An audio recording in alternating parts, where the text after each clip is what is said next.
I don't like preparing anything. I'm not a politician. So I think if you start preparing, questions and all the rest of it, it just comes through as false, and that's not what I'm about at all. Oh, okay. So you're standing for election. What's your name? And So my name is Aaron Kelly, and I'm running in the Claremorris local area for Mayo County Council, and I'm running under the Irish People new political party, which is actually an anti-party, which nobody gets. The point of the Irish People Party, which is a party in terms of like paperwork, but it's an anti-party in so much as that we're trying to do away with the party system, because the party system is just, we can see what happens with the party system. There's one or two guys at the top telling everybody else what to do. We saw that perfectly, I think, when it came to the hate speech referendum, where you had two Fianna Fáil guys on the radio admitting, actually giving out about the hate speech legislation, and then it turns out they voted for it. And when questioned about this, saying, well, but sure, we weren't given a free vote on it. We were told how to vote. So why would we bother reading it? I mean, if people understand that, that's how the party system works. So what Irish People are trying to do is do away with that. So there's no whip. So I am an independent candidate under the Irish People banner. They've got about like 7 core principles, kind of priority of Irish for housing, sensible immigration, pro-free speech, pro-Irish neutrality, pro-family values, and the one I'm forgetting, pro-farming and rural communities. And that's it. Once you kind of agree to those 7 principles, that's it. Now you're in an independent of that. Obviously, if I started screaming, we need more immigration and all the rest of it, then somebody might approach me. But, with agreeing with those 7 principles, and I kind of develop my own policies from that. Oh, okay. So give us your own policies. My policies are, I suppose, what the mainstream media, what the government, and what the NGOs would class as undoubtedly as extreme or radical. But I'm not a politician, so I have to just tell the truth. So, in terms of the immigration thing, sensible policy, what I consider sensible, okay, we've got a problem. Everybody knows we have a problem now at this point. So I have kind of a 3-step solution to that, which is going to sound radical. 1, we stop the problem getting worse. So that means we actually go, do you know what? We've got refugees, asylum seekers, economic migrants, all these kind of different categories in every nook and cranny. That's why we're here tonight. Where's another hotel that's just about to get jammed full, capacity of about 250. So we're all aware what the problem is. We need to first stop the problem getting worse. Literally, we need to stop any foreigners coming into this country that are expecting taxpayer benefits when they get here. That's it. I'm sorry now, Ireland is full. And that needs to be done overnight. No much point saying we're going to do this in a week's time or a month's time, whatever, and give them all a chance. Overnight, bang. As I say, those boys can knock out a bit of legislation, very quick smart if they need to. That needs to happen. Step 1. Stop the problem getting worse. Right, so step 2. Step 2 is we need to move then into a process now which will take more than 24 hours, but we need to identify who is here illegally. So first of all, make this differentiation between the legal and the illegal migrants at the moment. And we need to identify who the illegal migrants are. And immediately, cut those benefits. I think if you cut those benefits, you'll find a lot of it. There's European countries out there that if we could actually stop the benefits of them coming in, I think you'll find they'll go off to, I know that's making it somebody else's problem, but look, I'm Irish, I care about Ireland first and foremost. So that's the thing, make this differentiation between who is here legally and who is here illegally. Sure, I mean, 85% of deportation orders aren't even enforced at all. So that's kind of step 2, is that make this separation to who's here illegally and who is here legally. And then, so cut all benefits. There's nothing here for you if you're here illegally, or you arrive after we've done step 1. There's nothing here for you. Now at that point, and again, there's going to be on the ground logistics, that's going to be awkward to get that done, but it has to be done. We have no other choice at this point. Now, assuming we kind of get to that point, at that point then, this is information we don't have. We need to, at that point then, figure out, okay, so how many do we have? What percentage of the Irish people in Ireland at the moment are non-Irish? We don't actually know this. We've got figures coming from the government of 22%, but sure, you can believe anything they say. It looks like more than that to me. But we need to figure out at that point how many are actually here. What population of the Irish population here living in Ireland is actually Irish and non-Irish. Once we have that information, I think an Ireland-wide discussion needs to take place. Okay, how many non-Irish do we want living in Ireland? That conversation never happened. That's a conversation that is, I'd say, about 20 years overdue now.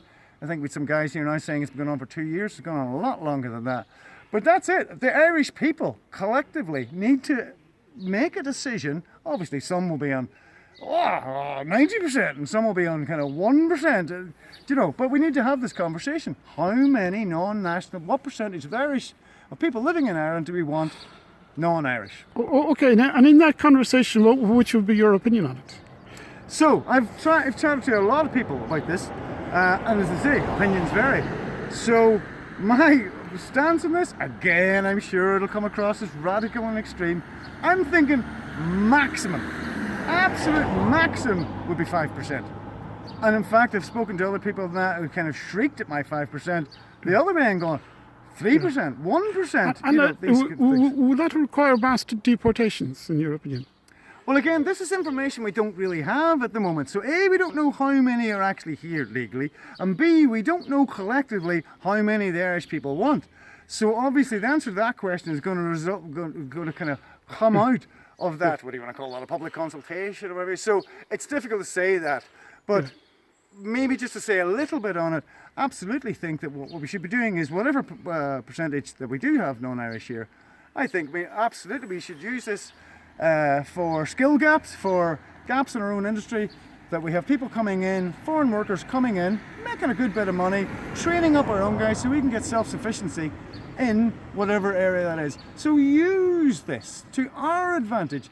This is Ireland. I mean, this is whatever goes on in Ireland should be for the benefit of the Irish people. Okay. Yeah, and I was just wondering, what other policies would you be particularly interested in, as well as the immigration issue? Well, actually, so we talked about, in Irish people, you've got the migration and you've got the housing, which for me are very much intertwined. I mean, you can't separate these two things out and talk about the housing crisis without talking about the immigration crisis. That's just kind of silly speak to me.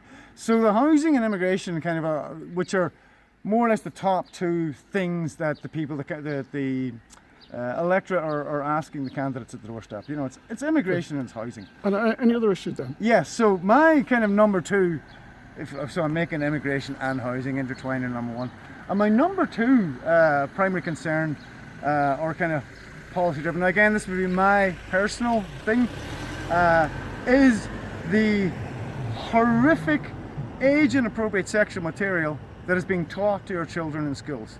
Plus this whole queer trans theory that they're taught. We have children running around now being told, your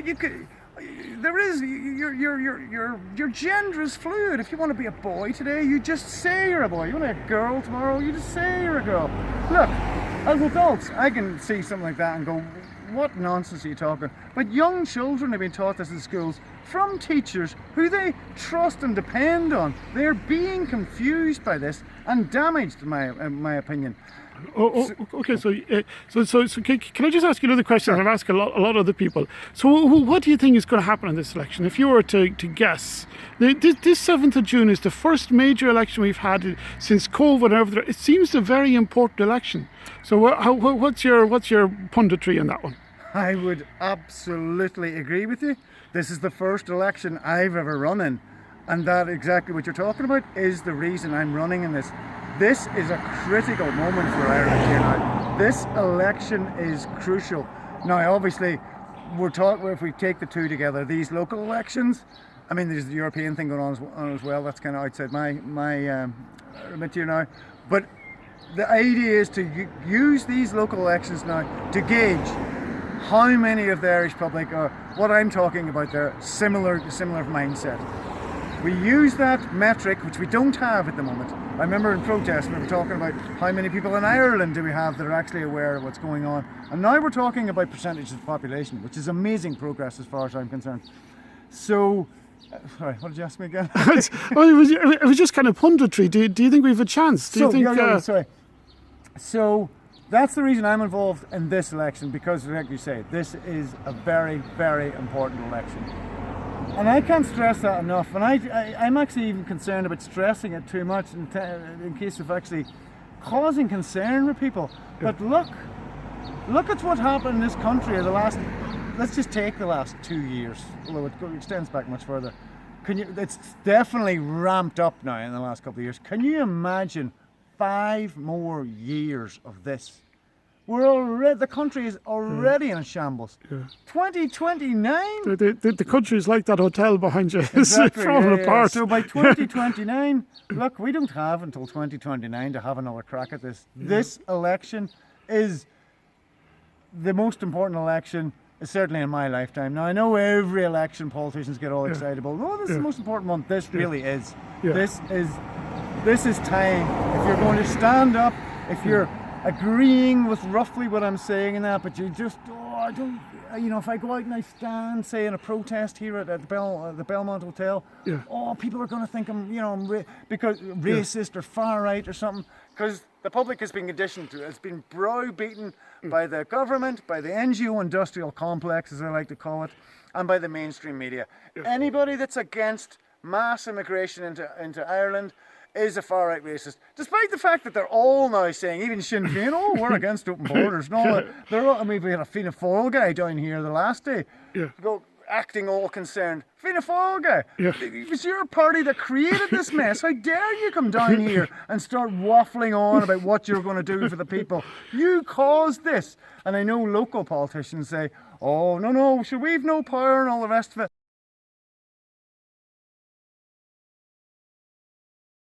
Story straight. You are a representative of one of the parties that is the Uni Party, as I call them, that has destroyed this country. We have an opportunity now to turn that around, to stop it first, to reverse it. But I don't think this is the opportunity for that. 2029, it's going to be too late. Okay, good evening, Mayo. Thanks very much now. Good